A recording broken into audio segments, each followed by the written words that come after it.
Ji ma'am. Okay, so now let's start with our today's topics.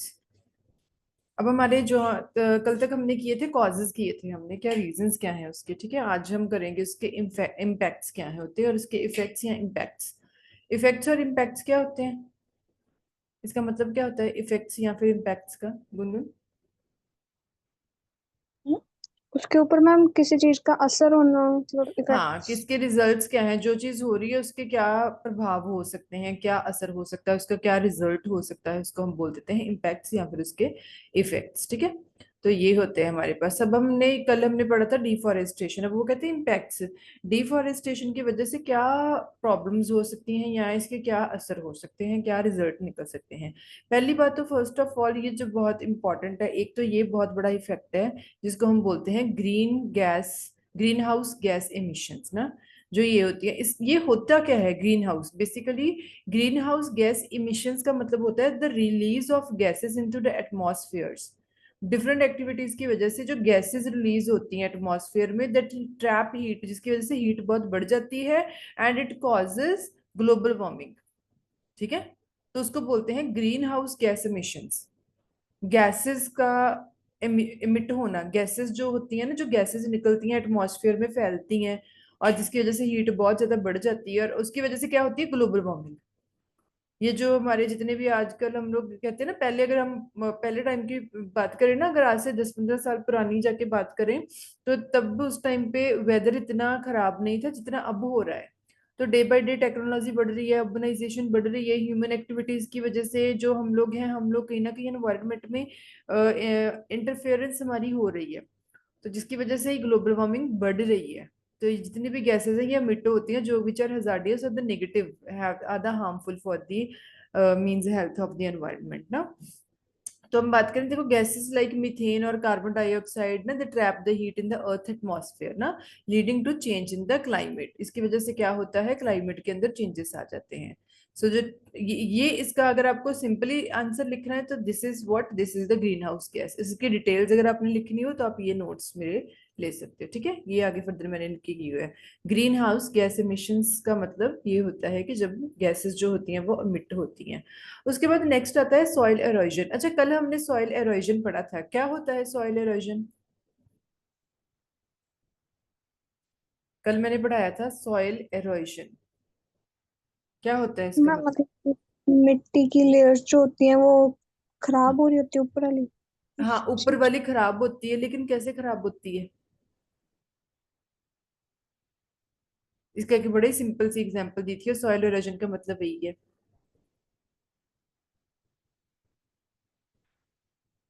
कल पढ़ाया था ना उसके अंदर की, हाँ, जो सबसे ऊपर वाली जो लेयर होती है ना मिट्टी हाँ की, जी मैम। वो लाइट मैम वेट मतलब वो होती है। बहुत हाँ लाइट वो, होती है, हाँ। हाँ वो हल्की होती है। वो विंड से, फ्लड पानी की वजह से, मतलब बह हाँ, जाना, बिल्कुल। है ना, विंड की वजह से, बहुत तेज अगर हवा आती है, स्टॉर्मी वेदर होता है, तब वो उड़ के इधर से उधर चली जाती है, तो वो उसकी वजह से क्या होता, मतलब सुनने में ये चीज बड़ी कैजुअल है but this is the base. इसकी वजह से ही जो होती है कि जो सॉइल की ऊपर वाली जो सरफेस है वो कहीं ना कहीं चेंज हो जाती है ना। तो वो हमारे पास सॉइल एरोजन होती है। देखो इसके अंदर हमने यही क्लियरली डिपिक्ट किया है। Cutting down on trees leads to the clearance of forest, forest clear हो जाते हैं, सॉइल एरोजन जड़ी होती है वो होती है ना। Exposure of the soil to the sun's heat dries up the moisture inside the soil ना। उसकी वजह से क्या होता है, देखो हीट की वजह से क्या होगा, जो मॉइस्चर होता है मिट्टी के अंदर वो सूख जाता है, वो ड्राई हो जाती है। सो जो इवेपोरेशन की वजह से होता है, ठीक है। तो उसके बाद क्या होता है, due to this rain washes the soil surface और एरोजन टेक्स प्लेस। रेन जो होती है वो भी क्या करती है, वो भी सरफेस को क्लीन कर देती है, वो जो मिट्टी होती है वो कहीं ना कहीं बह ही जाती है बारिश के साथ, तो एरोजन हो जाती है। So large amount of soil wash into the local streams and rivers and cause damage to hydro electric structures and irrigation infrastructure. So इसकी वजह से क्या होता है, हमें ये सारी प्रॉब्लम्स जो है वो फेस करनी पड़ती है, ये होती है सॉइल एरोजन। अच्छा, नेक्स्ट और क्या इफेक्ट होता है, बायोडाइवर्सिटी लॉसेस। बायोडाइवर्सिटी हमने उस दिन पढ़ा था कि बायोडाइवर्सिटी क्या, देखो बायोडाइवर्सिटी कैसे होगी। डिफॉरेस्टेशन, देखो डिफॉरेस्टेशन क्या पढ़ा था कि जब पेड़ों को बहुत बड़े एक लेवल के ऊपर हम लोग कट करते हैं तो लैंड जो है वो कम हो जाता है, जो मतलब, हमें लैंड चाहिए, उसकी वजह से हम लोग डिफॉरेस्टेशन होती है, मतलब हम लोग पेड़ जो है, जो ट्रीज हैं, उनको बहुत एक बड़े रेट के ऊपर कट करते हैं, उसको डिफॉरेस्टेशन बोलते हैं ना। सो जब देखो हम लोग फॉरेस्ट जो है उनको कट किए जा रहे हैं, ठीक है, जितने भी पेड़ पौधे हैं हम उनको कट किए जा रहे हैं, तो वी नो दैट एटमॉस्फेयर जो है, जो एनवायरनमेंट है, वहाँ पे प्लांट्स भी हैं, एनिमल्स भी हैं, उनकी भी लाइफ है, तो उनकी लाइफ जो है वो डिस्टर्ब हो जाती है। So many of the plants and animals do not survive, उनका तो वो घर है ना, उनका उनकी तो वही रेजिडेंशियल प्लेस है, उन्होंने वहीं पे रहना है, तो वो they are unable to survive, वो सर्वाइव नहीं कर पाते जिंदगी में। फिर with the more deforestation entire species can extinct, तो बहुत सारी ऐसे स्पीशीज हैं जो खत्म ही हो जाते हैं, मर जाते हैं, जिनकी ब्रीड जो है, जिनकी जो मतलब ऐसी कम्युनिटी जो वो खत्म ही हो जाती हैं। सो दिस इज बायोडाइवर्सिटी लॉस, इसको बोलते हैं बायोडाइवर्सिटी लॉस, होता है ना, प्लांट्स एनिमल्स जो ये खत्म हो जाते हैं, इसको बोलते हैं कि बायोडाइवर्सिटी का लॉस हो रहा है।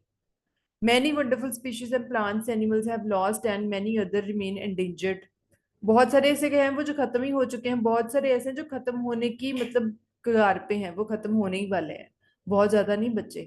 तो ये बायोडाइवर्सिटी का लॉस हो रहा है हमारा।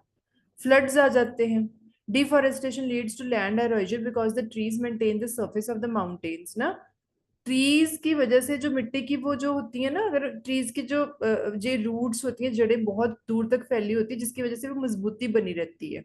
तो वो जो सरफेस, जब ट्रीज ही नहीं रहेंगे तो वो मजबूती कहाँ से रहेगी, तो वो माउंटेन्स की भी जो सरफेस है वो कहीं ना कहीं मतलब उसकी मेंटेनेंस नहीं हो पाती, so water level of the reverse increases suddenly, reverse का जो वाटर लेवल होता है वो बहुत मतलब बहुत हाई लेवल पे वो बढ़ता है, जिसकी वजह से फ्लड आते हैं।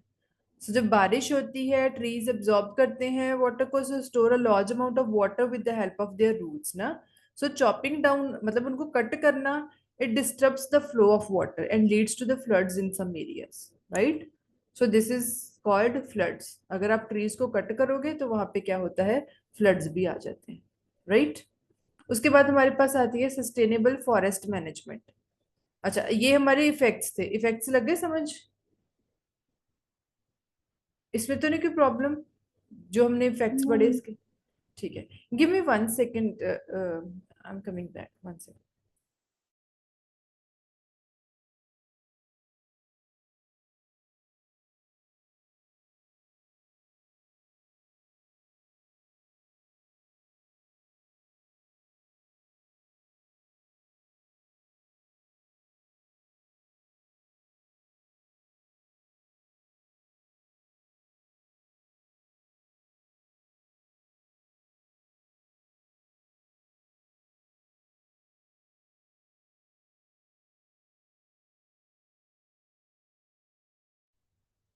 ओके, अब हमारा नेक्स्ट टॉपिक है, that is sustainable forest manager management, SFM। कई बार ये आपको 2 मार्क्स में भी आ सकता है, डिफाइन व्हाट इज SMFM, है ना। तो इसका मतलब क्या है, सस्टेनेबल फॉरेस्ट मैनेजमेंट, फॉरेस्ट को मैनेज करके लिखने वाला जो एक सिस्टम है, उसको हम बोलते हैं sustainable forest management, where human intervention is necessary to the maintenance of a functioning of forest ecosystem, this is known as sustainable forest management. जहाँ पे कुछ जगह पे मतलब लोगों की इन्वॉल्वमेंट जरूरी भी है, अगर हमने उसको संभाल के रखना है ना, अपने इसको, वाइल्ड लाइफ को, इकोसिस्टम को, एनवायरनमेंट को, तो कुछ हद तक हमें ह्यूमंस की जरूरत भी पड़ती है, ह्यूमंस का उसके अंदर इंटरफेयर करना भी जरूरी है। तो उस सिस्टम को हम बोलते हैं सस्टेनेबल फॉरेस्ट मैनेजमेंट ना। अब इसके अंदर देखो हमारे पास क्या क्या कौन कौन सी चीजें आती है, monitoring and measurement of sustainable forest management ना। इसके अंदर आप मॉनिटर कैसे करोगे चीजों को, और इसको मैनेज कैसे करके रखो, या मेजरमेंट कैसे करोगे इन चीजों का, अब हम वो इसके अंदर कौन कौन सी टर्म्स आपके चैप्टर के अंदर में वो पढ़ेंगे। सबसे पहले तो देखो रिपोर्टिंग करना। रिपोर्टिंग का मतलब क्या होता है, criteria and indicators for assessing if forest are sustainably managed. Report करना, अब मैंने आपसे पूछा कि हाँ आपके अंडर कोई डिपार्टमेंट मैंने दे दिया, अब मैं आपको बोल रही हूँ कि आप मुझे उसके टाइम टू टाइम रिपोर्ट करो। रिपोर्ट का मतलब क्या है कि अगर वहां पे कुछ गलत हो रहा है, कोई चीज मैनेज नहीं हो रही, या किसी चीज की मिसमैनेजमेंट हो रही है, तो आप उसकी रिपोर्ट मुझे दोगे, ठीक है। तो वो टाइम टू टाइम चीजों को असेस करते रहो, ठीक है। फॉरेस्ट में भी अगर कोई प्रॉब्लम हो रही है, ठीक है, तो ये भी टीम्स होती हैं, वहां पे एक इंस्पेक्शन टीम होती है जो इनको सस्टेनेबली मैनेज करके रखने के लिए टीम्स होती हैं, ठीक है। इंस्पेक्टर्स होते हैं, इंस्पेक्शन टीम होती है जो इंस्पेक्ट करती है वहां पे कि सारा कुछ सही हो रहा है, कोई प्रॉब्लम तो नहीं आ रही, कहीं पे कोई ऐसी प्रॉब्लम तो नहीं, क्योंकि वो हमारी लाइफ का, ये जो वाइल्ड लाइफ है, ये हमारी लाइफ का एक बहुत मेजर पार्ट है। तो उसको असेस करना, ठीक है, उसकी रिपोर्ट करना, ये मैनुअल काम है, ये भी इनका टीम का काम है। अच्छा, उसके बाद forest focus. Annual forest condition का मतलब क्या, स्टेट ऑफ हेल्थ ना, फॉरेस्ट की कंडीशन, यस, उसकी हेल्थ, उसके उसकी हेल्थ की क्या स्टेट है, क्या इस टाइम उसका मतलब इस टाइम उसका क्या प्रोग्रेस लेवल चल रहा है। So it also assessed through forest focus reporting system. तो फॉरेस्ट फोकस रिपोर्टिंग सिस्टम की हेल्प से ये चीजों को असेस किया जाता है, इनको मैनेज करके रखा जाता है। ठीक है, अब हमने पढ़ लिया कि हाँ जी व्हाट इज एसएफएम। तो इसके दो मेजर काम होते हैं, रिपोर्ट करना और उसके ऊपर फोकस करना, ठीक है, ताकि उसकी हेल्थ सही चलती रहे। ठीक है, the need of sustainable forest management, अगर हम बात करें कि एसएफएम, ये जो हम पढ़ रहे हैं एसएफएम, इसकी जरूरत क्या है, हमें जरूरत ही क्यों है इसकी, इनको मैनेज करके रखना बड़ा जरूरी है। देखो, sustainable management of resources is essential to minimise the impact of climate change and this must also apply for to forest ना। अगर हमें फॉरेस्ट को मैनेज करके रखना है तो हमें ये मैनेजमेंट चाहिए ही चाहिए। और क्यों चाहिए, देखो फॉरेस्ट क्यों है, फॉरेस्ट जो है वो एक बहुत इंपॉर्टेंट चीज है हमारे लिए।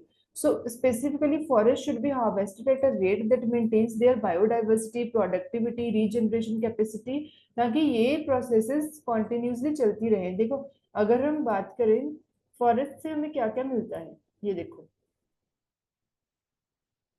ये इसके प्रोविजन सर्विसेज, कल हमने पढ़ी थी प्रोविजन सर्विसेज कौन कौन सी होती है, ये रेगुलेटिंग सर्विसेज है, ये प्रोविजन सर्विसेज है। हमें यहाँ से मिनरल्स मिलते हैं, फ्रूट्स मिलते हैं, बहुत सारी चीजें मिलती हैं, बहुत सारे बिजनेस होते हैं यहाँ से, कितना कुछ मिलता है हमें पेड़ों से। रेगुलेटिव सर्विसेज भी हैं, वाटर साइकिल की रेगुलेशन चलती है, ऑक्सीजन मिलती है, ये पॉल्यूशन को एब्जॉर्ब करते हैं, कार्बन डाइऑक्साइड को कम करते हैं, वाइल्ड लाइफ की हैबिटेट के लिए बहुत जरूरी है, कंजर्वेशन ऑफ। तो ये सारी चीजें हम अगर फॉरेस्ट से मिलती है तो ऑब्वियसली आप ये देखोगे हमारी लाइफ कितनी डिपेंड करती है इन चीजों के ऊपर। So it is quite important, quite essential to manage their life ना। अच्छा, अब वो कहते हैं कि what is sustainable forestry. Sustainable forestry का मतलब क्या है, सस्टेनेबल फॉरेस्ट्री मींस, इसका मतलब क्या है, managing forest in a way that will keep forest healthy and usable. Forest को, जंगलों को, पेड़ों को, प्लांट्स को, इनको सबको इतने अच्छे तरीके से संभाल के रखना ताकि वो हेल्दी रहें और वो उनका फायदा मिले लोकल कम्युनिटीज को और सोसाइटी को as whole for the generations to come. अगर ये सही रहेंगे, हेल्दी रहेंगे, इनकी प्रोडक्टिविटी होती रहेगी, इनका लाइफ साइकिल सही चलता रहेगा, तो हम लोग जो रह रहे हैं, हमारी कम्युनिटीज, हमारी सोसाइटीज, आने वाली जनरेशन सबका बेनिफिट है इसके इसके अंदर। अगर डे बाय डे जैसे मॉडर्नाइजेशन बहुत ज्यादा बढ़ रही है तो ऐसे हमारे लिए प्रॉब्लम हो सकती है आने वाले टाइम में। So people use the forest for harvesting timber, collecting berries, honey, herbs, studying wildlife, connecting with the nature of spirituality, recreation। देखो बहुत, अगर आप ध्यान से सोचो ना, अगर आप लेके एक लिस्ट बनाओ तो इन चीजों की, तो this is very very much important, बहुत सिग्निफिकेंट ये इनका रोल है जो ये प्ले करते हैं। ठीक है, तो ये हमने पढ़ा था कि managing forest resources in a way that balances. अगर आपको एक सिंपल हम बात करें कि अगर थोड़े से वर्ड में आपको इसको डिफाइन करना हो, what is sustainable forestry. Sustainable forestry क्या है, एक वे, मैन वे किस चीज के लिए, to manage the forest resources in a way that balances the social, ecological, economic interest, to keep forest healthy into the future. इनको इतने अच्छे वे से संभाल के रखना, प्रिजर्व करके रखना, ताकि आने वाली जनरेशन के लिए भी ये सारी चीजें बची रहें, ताकि वो भी इसका बेनिफिट ले सकें। It is quite important. ठीक है, तो ये हमारा ये वाला चैप्टर था, यहाँ तक हमारा ये वाला चैप्टर खत्म हो गया। ठीक है, इसमें कोई प्रॉब्लम अभी तक जो हमने ये इसका आज पढ़ा, इफेक्ट्स पढ़े, एसएफएम पढ़ा, एसएफएम की क्या जरूरत है, इसके क्या फीचर्स हैं, इसके अंदर कोई प्रॉब्लम हो आप लोगों को? No ma'am. Okay, no ma'am. Okay, ठीक है। So now let's start with the next chapter. इसके चैप्टर्स वैसे काफी इजी हैं, ये काफी मतलब इतना डिफिकल्ट सब्जेक्ट नहीं है, बस ये है कि आप लोगों की स्ट्रीम से थोड़ा सा हटके है, but it is quite means easy है, काफी इजी है, इजी टू अंडरस्टैंड है। आप लोगों की टिप्स पे ही आपको आंसर्स हो जाएंगे कि व्हाट इज वाटर, वाटर क्या है, ऑक्सीजन क्या है, यही सब आप लोगों ने पढ़ना है। हमने सॉइल भी पढ़ ली, सॉइल की लेयर्स भी पढ़ ली, उनके क्या क्या फीचर्स हैं। तो ये सारा कुछ बस आपको ना मतलब अंडरस्टैंड करो कॉन्सेप्ट्स को। आपको देखो जब आपने एग्जाम में जाना है तो आपको लोगों के आपने वहां पे रट्टे वाला सिस्टम नहीं करना कि हाँ जी रट्टे लगा लिए, वो भूल जाता है। इसको सिर्फ अंडरस्टैंड करो, इसका मीनिंग ये है, इसको अपनी लैंग्वेज में भी आप लिख सकते हो। आपको लॉजिक क्लियर करना है वहां पे, आपको जस्टिफाई करना है आपके क्वेश्चंस को। That's it. ठीक है, चलो। नाउ नेक्स्ट यूनिट है हमारी वाटर। तो वाटर क्या है, देखो हमें पता है कि वाटर जो है, पानी हमारा एक बेसिक नेसेसिटी है, ये बहुत इंपॉर्टेंट है, बहुत इसेंशियल है हमारी लाइफ के लिए। हमें वाटर ना मिले तो हम जी नहीं सकते। हम क्या सोचो, कोई दुनिया में कोई भी बर्ड्स एनिमल्स कोई भी जी नहीं पाएगा। तो water is quite quite quite essential for the survival of the Mankind, right. तो फ्रेश वाटर के यूसेज क्या क्या, इसके यूसेज हो सकते हैं, हम लोग इसको कहाँ, पहली बात तो व्हाट इज वाटर, इसका फॉर्मूला हम लोग थे ना साइंटिफिक लाइफ के अंदर, साइंस सब्जेक्ट के अंदर हम लोग छोटे होते पढ़ते थे। H2O, H2O का मतलब क्या है, वाटर का फॉर्मूला है। तो वाटर होता क्या है, अगर आपको डिफाइन करना है कि डिफाइन वाटर, आप वाटर को कैसे डिफाइन करोगे। ये एक कलरलेस, इसका कोई कलर नहीं होता, we know it is transparent ना। It is a colorless, transparent, and odorless liquid that forms the seas, lakes, rivers, rain, and is the basis of the fluids of living organisms, right? हमें पता है इसका ना तो colour होता है, ये ट्रांसपेरेंट होता है, इसकी कोई स्मेल नहीं होती, कोई फ्रेग्रेंस नहीं होती, लेकिन इससे बहुत बड़े बड़े सीज, लेक्स, रिवर्स बनते हैं। ठीक है, और ये हम सब, हमारी सबकी जिंदगी का एक बेस है। इट इज वाइटल, बहुत इंपॉर्टेंट है for all possible forms of life. ठीक है, even though it does not provide food, energy और ऑर्गेनिक माइक्रोन्यूट्रिएंट्स। चाहे ये हमें खाना नहीं देता, जो वाटर है वो खाना नहीं है एक तरह का, लेकिन एक मिनरल है, लेकिन ये बहुत बहुत इंपॉर्टेंट है। ठीक है, हमें इससे लाइफ मिलती है। So it acts as a universal solvent. Universally ये बहुत जरूरी है हमारे लिए। इसको कैसे डिनोट करते हैं, H2O के फॉर्मूला से, with molecule weight of 18 g मोल। तो ये इसका फॉर्मूला है, आप नहीं भी लिखोगे तो कोई बात नहीं है, लेकिन आप इसको इतना एटलीस्ट आपको डिफाइन करना है, व्हाट इज वाटर, राइट। तो अब हम वाटर के यूसेज, अब अगर आपको 10 मार्क्स में क्वेश्चन आ जाए, define water and what are its usage, इसके यूसेज क्या है, हम लोग डेली इसको कहाँ कहाँ यूज करते हैं। पहली बात तो हम डोमेस्टिक एक्टिविटीज के अंदर इसको यूज करते हैं। यूज ऑफ वाटर क्या है, हमारी डेली लाइफ के अंदर यूजेस ऑफ वाटर्स हैं। पहली बात तो डोमेस्टिक, घरों में हम लोग जहाँ पे यूज करते हैं, हमें पता है हम लोग इसको ड्रिंकिंग के लिए, बाथिंग के लिए, cooking, cleaning, dishes, washing clothes, daily हम जितने भी काम करते हैं तो वहां पे हम लोग वाटर को यूज करते हैं, पीने के लिए यूज करते हैं, नहाने के लिए, खाना बनाने के लिए, कपड़े धोने के लिए, बर्तन धोने के लिए, हर जगह पे हम लोग इसको यूज करते हैं। Not only human but also animals and plants needs water to survive. सिर्फ हम ही नहीं, प्लांट्स को भी, प्लांट्स हैं, एनिमल्स हैं, बर्ड्स हैं, हर एक को वाटर चाहिए ही चाहिए, वो इसके बिना जिंदा नहीं रह सकते, राइट। उसके बाद हमारे पास क्या आता है, एग्रीकल्चर यूसेज। यस, हम लोग एग्रीकल्चर में भी तो, हम लोगों को क्रॉप्स चाहिए, फसलें चाहिए, फूड चाहिए, फूड तभी वो पैदा होगा, उसकी प्रोडक्टिविटी तभी होगी, उसको टाइम टू टाइम वाटर मिलेगा। So plants need water to survive, seeds are not able to germinate without water. जो आप वो बीज हैं वो इसके बिना नहीं उग सकते। Water is required to grow crops. Na? So we know that water acts as a universal solvent, helps plants in taking dissolved nutrients from the soil and further transporting the nutrients to various parts of the plant, right? तो पता है जितने भी अगर हम बात करें universal solvent है ये, प्लांट्स के लिए ये जरूरी है, सॉइल के लिए ये जरूरी है, मतलब it is the base. Crops को भी ये चाहिए, ठीक है। सो industrial use, yes, industrial level के ऊपर, बहुत बड़े लेवल के ऊपर ये वाटर यूज किया जाता है। It is mainly use as a solvent to dissolve many substances. It is used for washing, cooling, waste disposals. Industries के अंदर जितने बड़े बड़े, कोई कपड़ों की मिल ले लो, वहां पे वॉशिंग के लिए भी यूज हो रहा है, ठीक है, हर जगह यूज होता है, क्लीनिंग के लिए यूज हो रहा है, कूलिंग के लिए यूज हो रहा है। इंडस्ट्रीज ने लार्ज अमाउंट ऑफ वाटर बहुत ज्यादा यूज करती है। जो बड़ी बड़ी मिल्स हैं जहाँ पे पेपर बनता है, केमिकल्स बनते हैं, फूड बनता है, वो एक लार्ज अमाउंट के ऊपर वाटर को यूज करते हैं, right. It is quite important, it is one of the good transportation medium for the people and the goods by boats and the ships. Transportation का भी मेथड है, जो हम लोग ये बोट्स के अंदर, शिप्स के अंदर जो ट्रांसपोर्ट होती हैं चीजें, वो किसके थ्रू होती हैं, अगर वाटर ना हो तो वो मतलब बोट्स और शिप्स का अवेलेबल होना, उनका मतलब एग्जिस्ट करना ही इम्पॉसिबल है। ऑटोमोबाइल सेक्टर के अंदर के भी ये यूज होता है, कार्स बसेस ट्रक्स को उनको वॉश करने के लिए, ठीक है, उनके इंजन में भी ये डलता है ताकि वो बहुत ज्यादा गर्म ना हो, बहुत ज्यादा हीट से बचाने के लिए। तो मतलब there are different purposes of the water, इसके बहुत बड़े बड़े यूजेस हैं। वाटर हर एक जगह, रिक्रिएशनल स्पोर्ट्स के ऊपर हम लोग क्या करते हैं ना, गर्मियों में लोग जाते हैं ये वाटर पार्क्स में स्विमिंग के लिए, बोटिंग के लिए। तो ये सारी जगह पे वाटर यूज होता है। हाइड्रो इलेक्ट्रिक पावर प्लांट के लिए, इलेक्ट्रिसिटी जनरेट करने के लिए हमारे पास वाटर हमें यूज करना ही है, हमें हमारे पास वाटर चाहिए ही चाहिए।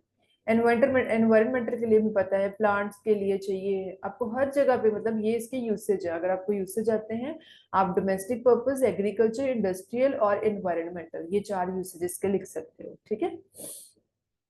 उसके बाद हमारे पास आते हैं फ्रेश वाटर के रिसोर्सेज क्या क्या होते हैं। Resources are critical for sustaining life, supporting ecosystems and enabling economic activities है, ठीक है।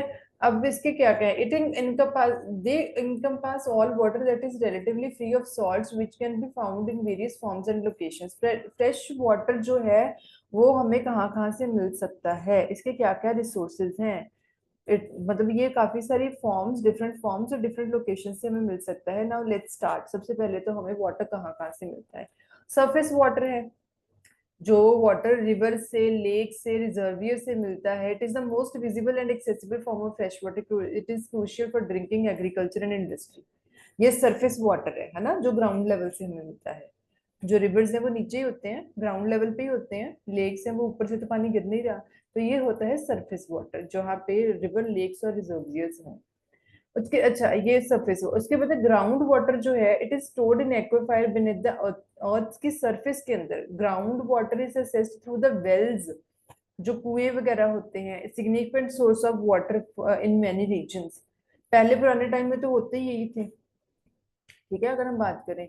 सो particularly in areas where surface water is scarce, ठीक है, जहाँ पे इनके राजस्थान के अंदर तो अभी भी ये सारी चीजें यूज की जाती हैं। उसके बिना ग्लेशियर्स और आइस कैप्स हैं। हम लोग बोलते हैं ना, ग्लोबल वार्मिंग की वजह से ग्लेशियर्स जो हैं वो मेल्ट हो रहे हैं, वहां पे ऐसे हो रहा है, वहां पे ऐसे हो रहा है। तो वो भी एक वाटर का बहुत बड़ा रिसोर्स है। Large quantity of fresh water are stored in glaciers and ice caps, particularly in polar regions, high mountains. आप जहाँ पे जाओ तो आइस जो है melt can contribute the river flow. जब ये आइस मेल्ट होती है ना, तो ये रिवर्स में पहुंच जाती है in the form of water. तो जब वो पानी रिवर्स में पहुंचता है तो रिवर्स का जो फ्लो होता है वो बहुत लेवल तक बढ़ जाता है। So it is a vital source of fresh water in many areas. यहाँ से भी बहुत लोग जो है वो पानी की अपनी जो है नीड को फुलफिल करते हैं। एटमॉस्फेरिक वाटर कहाँ पे आता है। Water vapour in the atmosphere contributes the precipitation, rain, snow, sleet, ये सारी चीज जो ऊपर से पानी गिरता है ना, तो वो क्या होता है, ये उसको प्रीसिपिटेशन बोलते हैं। Which replenishes surface and ground water supplies.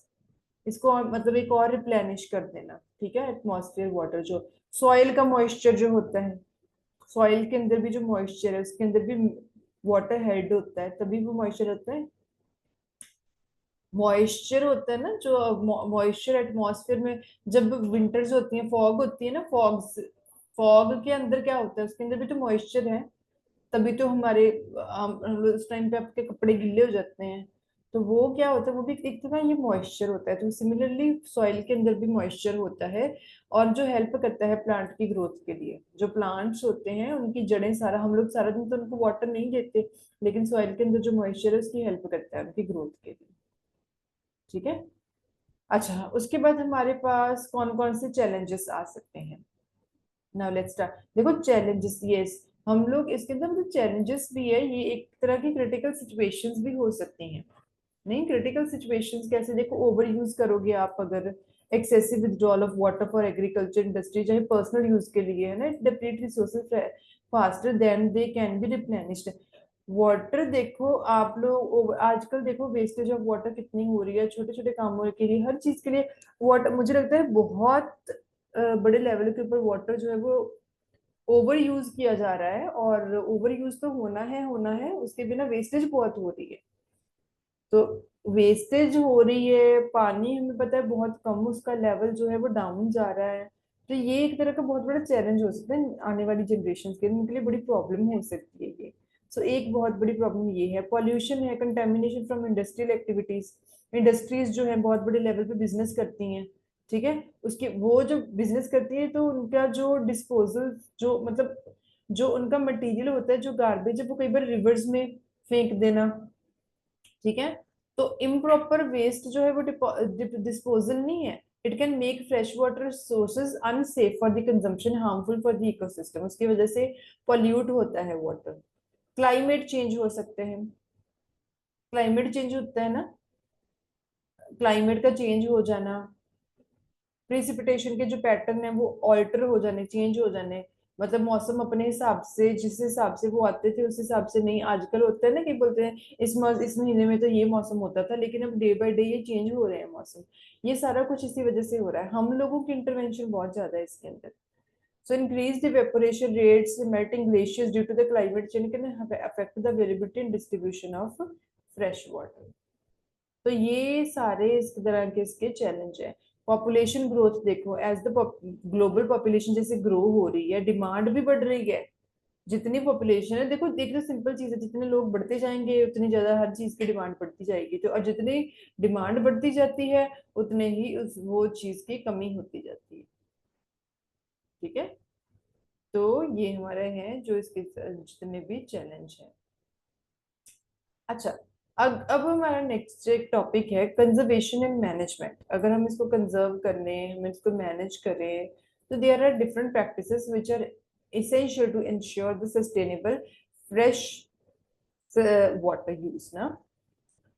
मतलब ऐसी कुछ एक्टिविटीज हैं, कुछ ऐसी प्रैक्टिसेस हैं जिनको फॉलो करके हम इसको प्रिजर्व करके रख सकते हैं। पहली बात तो वाटर कंजर्वेशन है, ठीक है। Implementing practices to reduce water use in agriculture, industry, personal consumption. देखो ये अवेयरनेस होती है एक तरह की, अगर लोगों को अवेयरनेस हो ना, अगर लोगों को पता हो कि हाँ जी इसकी क्या इंपॉर्टेंस है वाटर की ना, तो इसको एग्रीकल्चर के अंदर मतलब जितना चाहिए उतना ही यूज करना, इंडस्ट्रियल लेवल है चाहे पर्सनल कंजम्पशन है, उतना ही कंज्यूम करो जितने की आपको जरूरत है। पॉल्यूशन को कंट्रोल करना, enforcing regulations and practices to prevent contamination of water use, ये ऐसे तरीके से मतलब ऐसी एक्टिविटीज करो, रूल्स और रेगुलेशंस फॉलो करो, ऐसी प्रैक्टिसेस करो जिसकी वजह से जो पानी गंदा हो रहा है डेली के डेली, वो गंदा ना हो, उसको गंदा होने से बचाया जा सके, कंटेमिनेशन होने से बचाई जा सके, ताकि उसको यूटिलाइज किया जाए वाटर को। इंफ्रास्ट्रक्चर की इंप्रूवमेंट हो सकती है, ऐसा इंफ्रास्ट्रक्चर हो, ठीक है, अपग्रेड करना सिस्टम को, ताकि जो लीक्स हैं उनको रोका जा सके, और एफिशिएंट वे में वाटर को हम कैसे यूज करें या कैसे डिलीवर किया जाए उसके प्रॉपर वे हो, ठीक है। तो हमारे पास ऐसे मेथड्स हो, ऐसी एक्टिविटीज, ऐसी प्रैक्टिसेस हो जिसको फॉलो करके हम इन सब चीजों की श्योरिटी कर सकें। एजुकेशन एंड अवेयरनेस, ये बहुत जरूरी है, लोगों को इस चीज की एजुकेशन दी जाए, लोगों को बीच में अवेयरनेस जो है वो स्प्रेड की जाए, ताकि लोगों को पता चले कि इसकी इम्पोर्टेंस क्या है और किस लेवल तक जो वाटर है उसका लेवल जो है वो डाउन जा रहा है। अगर लोगों को पता होगा तभी वो इन सब चीजों के अंदर अपना कंट्रीब्यूशन कोई करेंगे, ठीक है। तो ये है इसकी, इसको कंजर्व करके रखना और इसको मैनेज करके रखना, राइट। मैं लिंक दोबारा शेयर कर रही हूँ, दोबारा ज्वाइन करो, meeting is going to end, okay.